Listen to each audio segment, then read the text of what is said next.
김건희 여사의 각종 의혹들이 속 시원하게 해결되기는커녕 시간이 지날수록 더 큰 의혹들이 쌓여가는 가운데 지난해 김건희 여사가 갑자기 잠적했던 사실이 다시 불거지며 그 배경에 대해 이목이 쏠리고 있는데요. 김건희 여사와 윤석열 대통령은 지난해 네덜란드 순방길에 함께 동행하고 귀국한 뒤로 100일이 넘는 기간 동안 공개석상에서 자취를 감췄었습니다.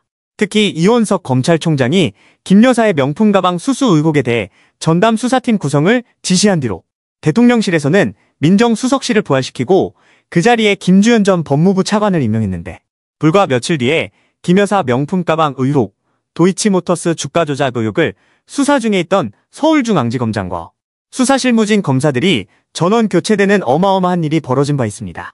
이렇게 눈 깜짝할 새에 김 여사를 수사하기로 한 검찰진들이 대거 교체되고 이른바 대통령실 입맛에 맞는 수사진으로 구성이 되고 나서야 김 여사가 오랜 침묵을 깨고 대중 앞에 다시 나왔는데요.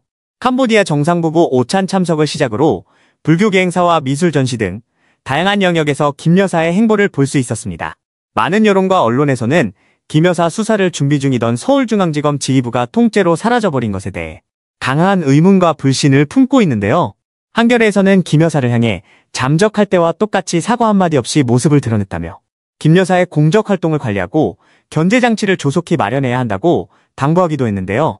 특히 디올백 수수를 비롯해서 김 여사의 관련 의혹 어느 것 하나도 해소되지 않았다고 말하며 대통령 부부의 비상식적인 처신에 대한 국민의 비판적 시선은 여전히 따가운 상태라고 전하기도 했습니다.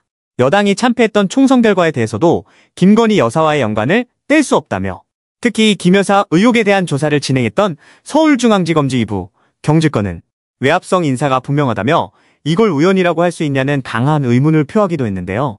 많은 국민들 또한 과연 대통령실에서 이 모든 것을 김 여사를 위해서 한 것인지 윤석열 정부는 민생을 돌보지 않고 배우자의 의혹 덮기에 모든 권력을 쏟아붓는 것인지 다양한 추론을 하고 있는데요.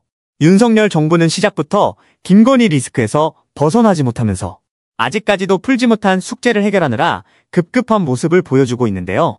국회는 각종 특검에 둘러싸여 있고 국정과제를 해결하지 못한 채 여야 갈등만 조성되고 있는데 그 모든 문제점들의 가운데에는 꼭 김건희 여사가 자리 잡고 있는 모습을 볼 수 있습니다.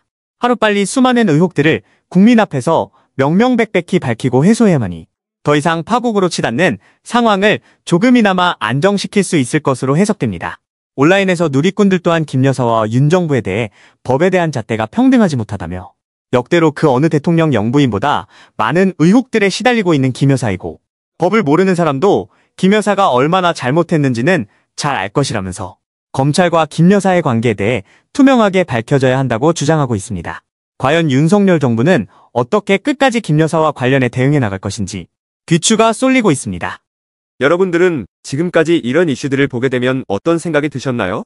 제가 항상 여러분들께 뉴스만 평소에 잘 챙겨보셔도 돈이 된다, 돈을 벌 수 있다고 말씀을 드렸는데요. 그 이유는 제가 지난 5월 초에 여러분들께 뭐라고 말씀을 드렸죠? 지금은 정부가 주목하고 있는 K푸드에 관심을 가져야 한다. 뉴스만 보고 끝내지 마시고 투자 쪽으로 한번 생각해 보셔야 한다 라고 말씀을 드렸습니다. 그리고 나서 이런 썸네일들을 뉴스를 통해서 많이 보셨을 텐데요. 이렇게 정부가 정책으로 밀어주는 산업이 이슈가 됐을 때 정보에 민감한 부자들은 어떻게 생각할까요? K푸드 관련주는 뭐가 있는지, 어떤 종목이 나에게 돈을 벌어다 줄 수 있는지를 생각한다고 말씀을 드렸죠? 그 이유가 뭐냐 하면 부자들이 봤을 때는 이슈가 곧 돈으로 이어지고 이런 이슈들이 돈을 벌어준다는 경험적 확신이 있기 때문에 부자들은 항상 이런 사회적 이슈들을 관심 있게 챙겨본다고 말씀을 드렸습니다. 실제로 제가 지난번에 시청자분들과 함께하는 주식으로 수익 내기 이벤트를 진행했었는데요.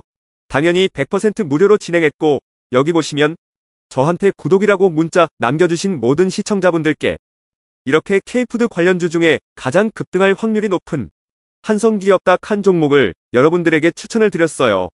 그러면서 여기 나와 있는 대로 정확하게 얼마에 사야 하는지, 그리고 어느 정도 올랐을 때 팔아야 하는지 이런 부분들까지 자세하게 알려드렸었는데 결과가 어떻게 되었죠?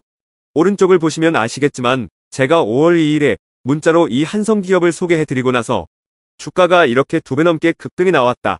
그래서 당시에도 굉장히 많은 분들이 제가 드린 한성기업으로 수익을 내셨을 텐데요. 다시 한번 축하드린다고 말씀을 드리고 이번에도 마찬가지입니다.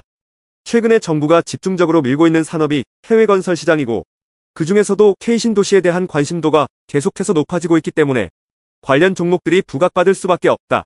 그 중에서도 정부가 가장 핵심적으로 밀어줄 것으로 예상되는 K신도시 대장주 한 종목에 돈이 몰릴 것이다. 당연히 우리가 이쪽으로 생각해야 한다는 겁니다.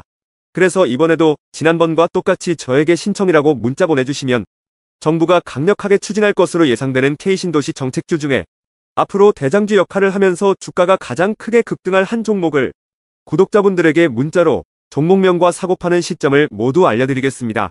그래서 여러분들이 주식으로 돈 버는 연습을 한번 해보시라 이렇게 말씀을 드리고, 지금 이 영상을 보시는 시청자분들 중에 나도 이번 종목이 궁금하다 하시는 분들은 누구나 상관없이, 그리고 어느 시간대나 상관없이 부담없이 이렇게 상단에 제 번호를 항상 남겨놓고 있습니다. 제 번호 010-4406-8870번으로 저에게 지난번처럼 신청이라고 문자 보내주시면 제가 이번에도 똑같이 무료 추천 급등주 문자를 보내드리겠습니다. 이해되시죠? 그래서 제 번호 010-4406-8870번으로 신청이라고 문자 보내주시면 여러분들이 직접 이슈를 통해서 돈 버는 연습을 해보실 수가 있는 거고, 제가 돈을 받는 것도 아니고 투자를 대신해드리는 것도 아니기 때문에 부담없이 신청해주시면 되는 겁니다. 그리고 수익이 나면 저는 다른 것은 바라지 않습니다. 제 채널에 구독, 좋아요 한 번씩만 눌러주시면 감사하겠습니다.